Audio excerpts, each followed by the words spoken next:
If it's okay with you, let's go look at some of what you say is like the bedrock of these issues. Let's look at this one about the sponsors. In your research, where would you say the arrow is pointing in terms of who's sponsoring this?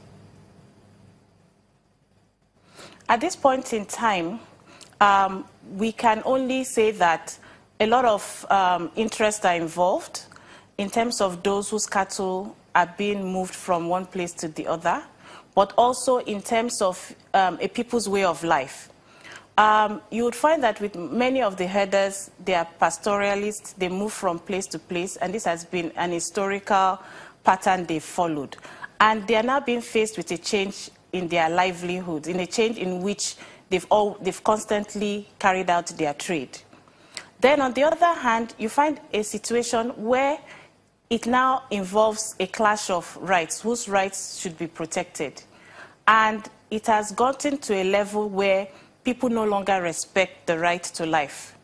And this is the dangerous point that we are addressing, that because people feel justified in killing others in order to enforce their own sense of access to a certain resource is the critical point that we're addressing. But most importantly, to find a way to really get people to discuss this issue at a more neutral ground. And the only way that is going to happen is not by dealing with those we see, the headers that are at the lowest level of society, but actually to begin to ask questions about who owns this cattle and how best can a long-term solution be found to reduce these conflicts. But also not ignoring the fact that where people's rights have been violated, in this case, you've taken someone's life, someone has been prevented from enjoying their life to the fullest, and someone has experienced attacks to their person and security of their person, that those wrongs are addressed. And the only way you can satisfy justice is to ensure that perpetrators are brought to book and to be able to find who their financiers are. Okay, what about the political side of it? Our last guest says this whole thing is political and that the governor is pursuing an agenda. Do you get wind of that in your research? In our research, we've focused mostly in terms of those that have been directly affected, and we do not get involved in issues of political considerations, because then that tends to cloud your independence and your impartiality.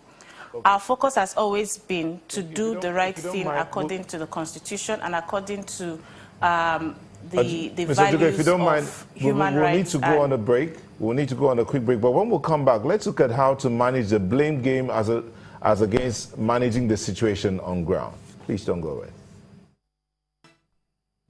Welcome back to Sunrise Daily. Mr. Jugo, I said when we come back, we'll look at the blame game matter. But let's look at it from this angle, the principle of territorial control. Now, there's been that it's ours, it's not ours. They are trying to take over our land, according to the governor of Benue State. We're not trying to take over any land. The laws they have put in place are not working for us. In your research, what are the findings you had?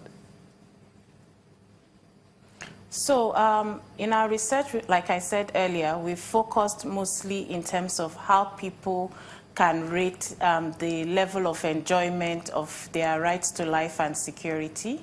And we focused more in terms of how they feel the current situation enhances their livelihoods, their way of life, as well as their access to things like health, education, and general well-being. And oftentimes, people are just interested in being left, to have an enabling environment in order to carry out their trade, in order to carry out their work. And insecurity is actually preventing them from doing this. And the reason why this has been exacerbated, as been mentioned earlier, is because of this lack of trust that the authorities can actually protect them from invading forces or any sort of attack on their person or their property. Just before we let you go, at some point you mentioned the causative factors that are bringing about these killings in Benue State, and you mentioned geographical factors. Could you explain that a little bit further? One of the factors that is causing some of these issues that we're seeing is climate change. We need to recognize that in the past, the sort of greenery and the sort of vegetation we had has changed. And the North has also experienced greatly a change in the way climate change has actually affected water sources, land, and vegetation.